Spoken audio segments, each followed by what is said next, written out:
Hello and welcome to Porch Time with Bill, and I am Bill, obviously. This show is a show about music.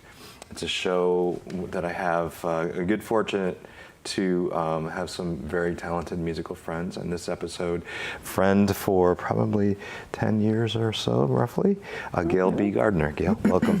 Thank you, Bill. Nice to be here. And Gale is from Farmington. And so tell those that don't know who you are, who you are. Who I am? Well, I'm Gale B. Gardinir, and I'm a composer, singer-songwriter, musician, music educator, recording artist of some CDs, and I have a music page on Facebook called Fortune's Gale. So I go by Fortune's Gale because my name is spelled like the wind, G-A-L-E, Yes. and I got kidded a lot growing up. Gale Force Winds. Yeah. And I heard Joni Madden and Harvey Reid doing a stunning rendition of Rose of Allendale, which has a line in it about Fortune's Gale as a nautical term. Oh. That means a good strong wind that takes you quickly where you need to be and good things happen. And once I heard that and understood the definition, I said, oh, I'm taking that. Yeah. I'm taking a good spin on the name. Wonderful, wonderful.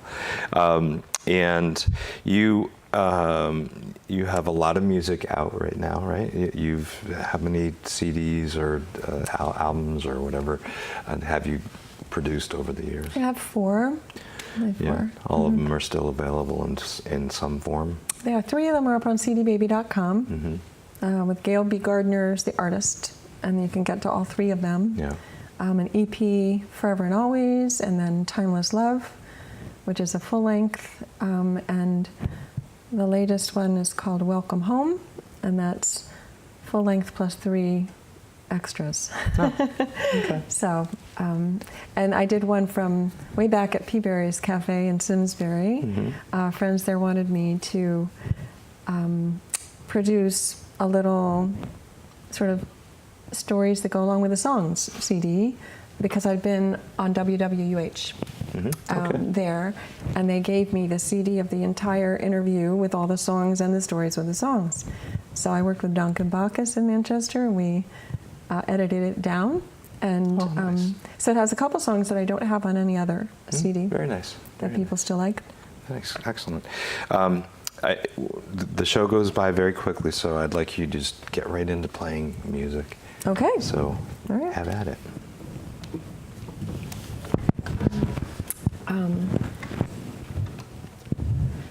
So this one is called More Than Horses and Men. And I thought Humpty Dumpty was good around Valentine's Day, getting close, January. I thought Humpty got a bad rap. And I thought that maybe it wasn't so good to tell kids that things didn't turn out well, ever, for so many people. I thought he should have a better ending. Pollyanna ending. Humpty Dumpty sat on the wall. Humpty Dumpty had a great fall. All those king's horses and all those king's men wouldn't what put Humpty together again. No. Sometimes it takes more than horses and men. Humpty asked the king to put them together again. The king said, you've been on that wall for so long. Didn't you know that wall's not that strong? While you were up there with quite a view, didn't you know all your dreams couldn't come true? Oh no, sometimes it takes more than horses and men. Humpty asked the king, please put me together again. When I put you together, you won't be the same. You won't need that wall, and I'll change your name.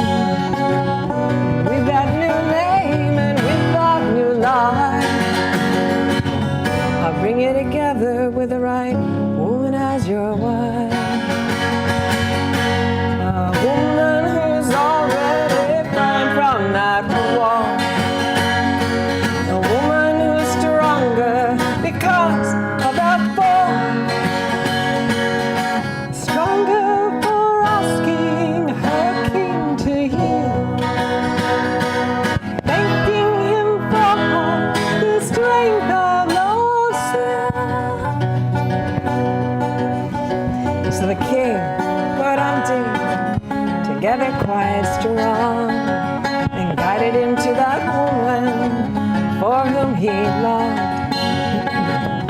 All those king's horses and all those king's men, when now we'll put Humpty together again. No, no, sometimes it takes more than horses and men. Humpty, as the king, please put me together again. Oh yeah, Humpty and his lady asked the king to put them together again, again, again.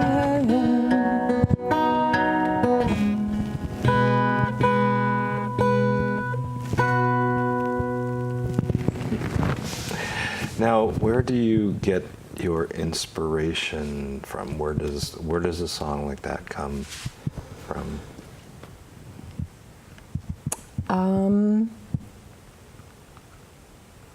Just kind of like I said it before at the beginning, that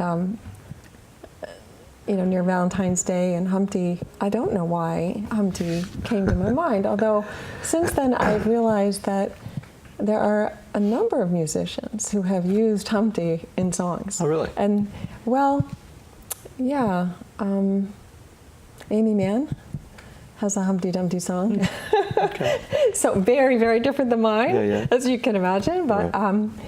So yeah, if you kind of like search for Humpty Dumpty in music, I had to make sure that the lyrics were not copyrighted. Right. Like they're very much public domain. Right, right. And Humpty was actually like a canon Really? in England. Yes. Oh. It was like that was the nickname for the cannon, and it fell off the wall like it was during a war or a. Oh, boy, that's part of the story I hadn't and Right. did not know. So, who knew? But I mean, I had to do all that research because it is on my Timeless Love CD. So, CD Baby makes you do everything by the book, and you have to pay royalties and all that stuff. Right. So I fortunately did not have to pay for the first verse of that. I got. So I just, I can't. It just kind of came. It kind of rolled in, Yeah. kind of that movement. Yeah. I do play it on the piano. It's recorded on piano's my first instrument, so I've recorded it on the piano, and I've shared it at like different events that are charity events and things on the piano. So it's gotten a good response. Nice. So. All right, so play another. Another, okay. Please. This one. I'll explain it afterwards. Okay. If you ask questions. I got to get out of the Humpty mind instead.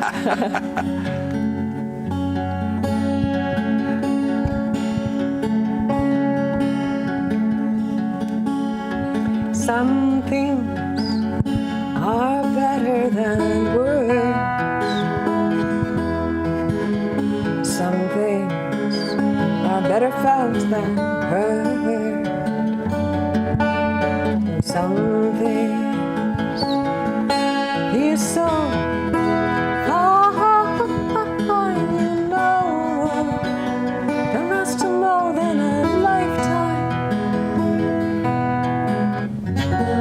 Your love is sipping seaside, coffee from a mug. Your love is ocean air, surrounding us with a warm, salty hug.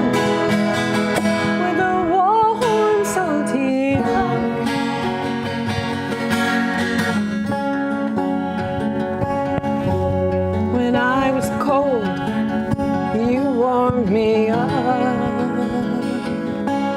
When I was there, you greeted me with a warm, salty hug. And when I left, we shared a kiss in the soft rain, a soul kiss, as I stayed through all the pain.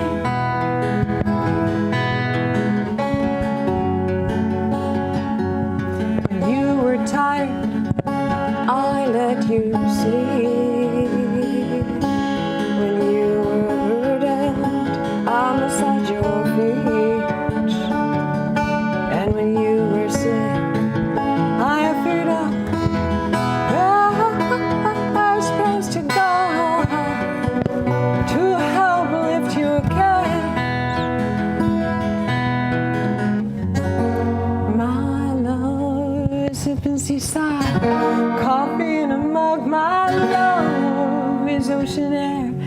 surrounding us with a warm, salty hug. With a warm, salty hug.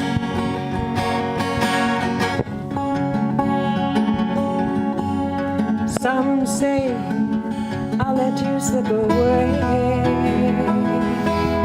Some say you chose another way. Some say we're soulmates from above, and I say you're worthy of battle only fought with love. Some days God greets us with a rainbow, soft and snug, and some days God greets us with a warm, salty hug. A warm, salty hug.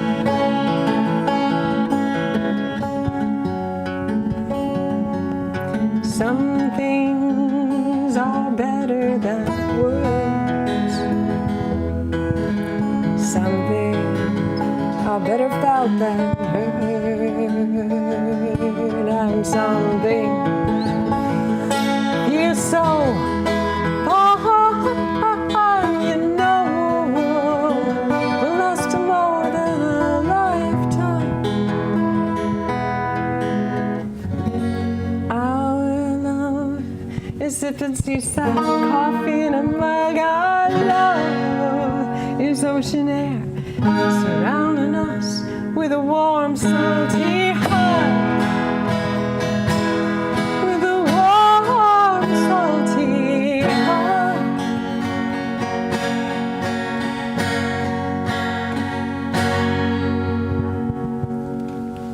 Very nice. So a warm, salty hug. Mm-hmm. Okay. You wonder where that came from? Yeah. All right, that one came from Maine. Mm-hmm. I had friends up in Maine. They have a cottage, and for the first time I found the guest book, even though I was like a family guest and not a paying guest person for the place. And I just flipped through and saw the nice comments. And one of the comments was, there's nothing quite like walking out on the deck first thing in the morning with your first cup of coffee and feeling the sea air surround you like a warm, salty hug. And that was so evocative, that line. I was like, wow. And I had my guitar with me because I was up in Maine doing music. And there was a deck. And I went out with my guitar on the deck. And I could see, it wasn't summer season, and I had, I guess, a view of the ocean from there. And it just came. Like, beautiful. No. So someone helped you co-write the song, or not, or I'll put a line total in. stranger, that just happened to write. Never doubt what you put in a guest book. It may end up. It may end up in a song, or in somebody. It may end up in a song or an inspiration for someone somewhere. Yeah, exactly. Yeah. So you have another instrument here. I do. And it, why don't you grab that and explain to the viewers what it is, because I don't know that it's an instrument that a lot of people are really familiar with. Sure. Okay, so it's an auto harp, 36 strings. I never heard it before in my life until I was in the White Mountains, doing, in my other life, graduate research up there, and I heard somebody named Harvey Reid. You might have heard, and he comes to Roaring Brook Nature Center and Glastonbury Audubon Center. And I'd never heard the instrument, and he played it. He also is a national fingerpicking champion and an international auto harp champion. So years later, I was down in DC, and he came and was playing at the Barnes & Wolf Trap, and I got reintroduced to this. And my dad had a pretty scary year that particular year health-wise, and he loved harp, like orchestral harp. And that was not very feasible for his and Mom's travels.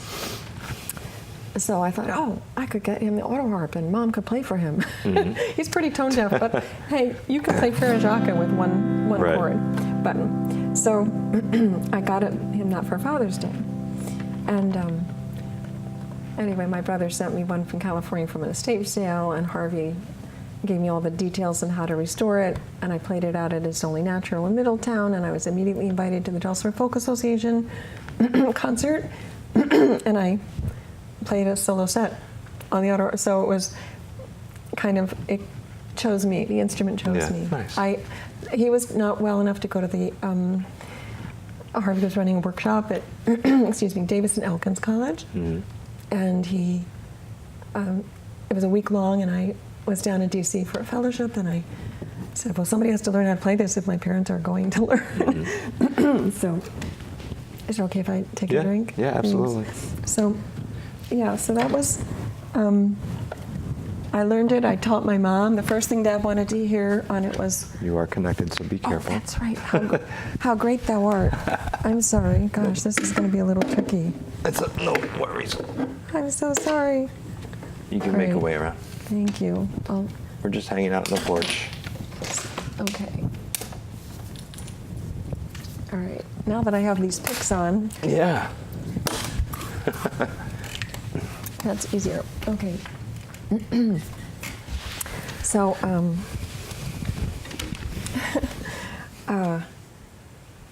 so yeah, the picks help you play a lot more on the auto harp than you would with bare fingers. No, okay. All right. It's 36 strings. And Yeah. they're all metal and steel. I have a 12 string, and I don't really care for changing those strings. So I imagine 36 are not any more fun. You don't have to change them too often. No. You have to tune it though. Yeah. So that's the main thing. All right, so this is, I also do a lot of music with poetry events, and been out at Fort Hill Farm in the eastern part of the state. They have labyrinths, and they grow lavender. And we were in a songwriting group. You were part of that for a short period. Yeah. And Eric Paradine, and anyway, we got the word moonlight, or moon, as one of our inspiring words. We were supposed to inspire us to write a song, and lavender was the farm, Fort Hill Farm, and out popped lavender and moonlight. So.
is a beautiful song, beautiful sounding instrument.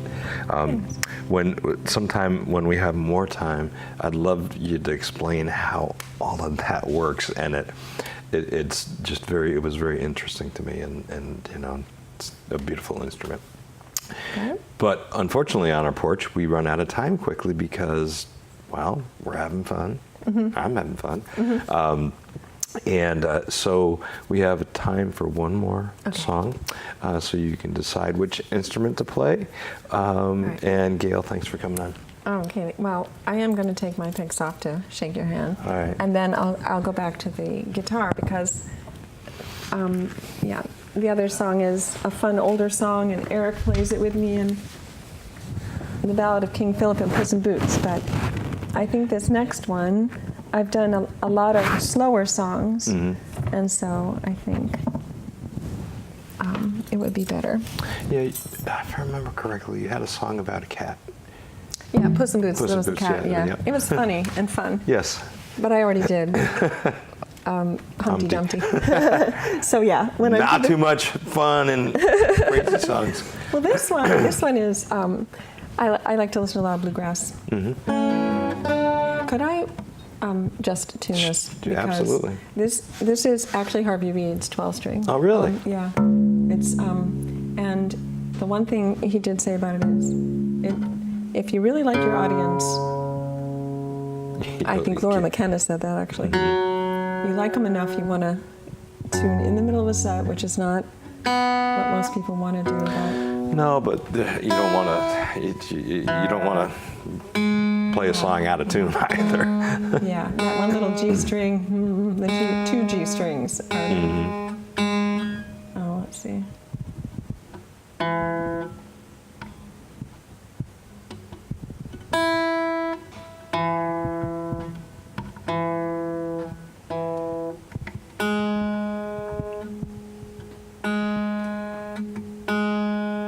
Just been such weird weather lately. Oh yeah, my God. Yeah. The humidity and the moisture. That was the one I was hearing. It was going out the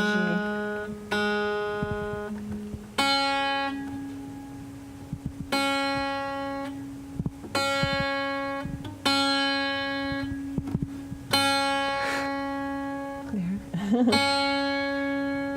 All right, thanks. Yeah.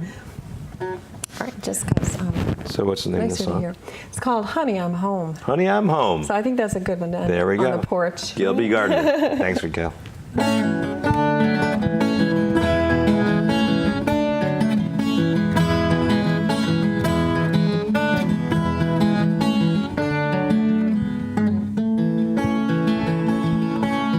I've been traveling many a day, trying to find you many a way. One thing I learned when I started to roam, I knew someday I'd say, honey, I'm home. There you were, waiting at the end of the line, to share some music, I felt some sort of sign. I knew you were from that little town, that's when I first said, honey, we're home. So how many times did I have to meet? How many times did I find your streets? How many ways that I felt in my bones? How long till I knew, honey, we're home? Well, how would I know you were the one? How many times was I kissed by that sun? I knew God had heard my prayer and only known no one else could make our home. In different states across the sea, I asked why. Our paths had crossed, I said, let me kiss that sky. I'd been tempted by that traveling, no, but our souls had kissed and honey.